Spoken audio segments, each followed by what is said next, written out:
Watazamaji wa media yetu ya KemeTZ, leo mtaalamu wenu kwenye 1 na 2 nataka mpate hichi kitu. Leo nitaenda kuwazungumzia wakina baba, wakina kaka, vijana. Sawa? Huenda ukawa unajua au haujui. Chukua hii. Kuna kitu tunakiita urethral discharge, kwa maana majimaji au uchafu unaopatikana kwenye sehemu za siri za mwanaume, kwenye uume.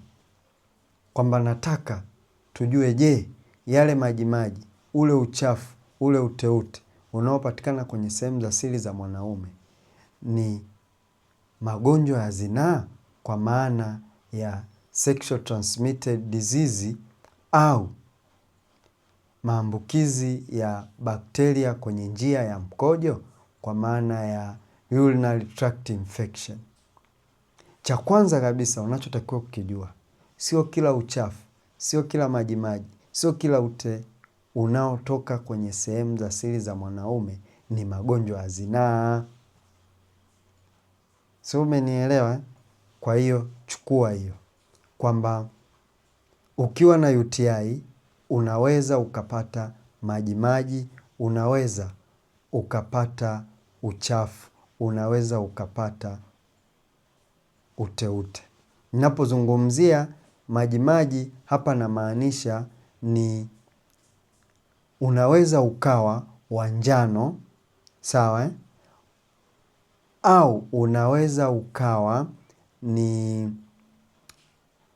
usaa, sawa. Ikiwa hivyo, haimaanishi hayo ni magonjwa ya zinaa. Inaweza ikawa ni maambukizi ya bakteria kwenye njia ya mkojo. Tunaposema magonjwa ya zinaa, maana yake maambukizi ya bakteria kwenye mfumo wa uzazi. Sawa? Kwa hiyo sasa, unaweza ukatofautisha vipi kwamba huenda hii ikawa ni maambukizi ya bakteria kwenye njia ya mkojo au maambukizi ya bakteria kwenye njia ya uzazi. Sawa? Tofauti yake kubwa ni moja. Ukiwa na maambukizi ya bakteria kwenye njia ya mkojo, huwezi kupata maumivu kwenye korodani. Kwa hiyo sasa, ukipata uchafu, uteute kwenye sehemu za siri, hapa namaanisha mwanaume, inaweza ikawa ni UTI kweli au magonjwa ya zinaa. Lakini kwenye magonjwa ya zinaa, kwa maana ya maambukizi ya bakteria kwenye mfumo wa uzazi, yataambatana na maumivu kwenye korodani. Nafikiri hapo mtakuwa mmenielewa vizuri. Kwa hiyo mnapoenda hospitali, mnapoenda kutafuta huduma, usiseme mimi naumwa magonjwa ya zinaa.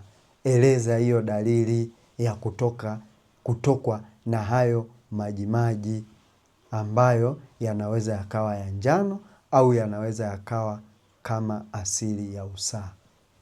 Natumaini utakuwa umeelewa vizuri.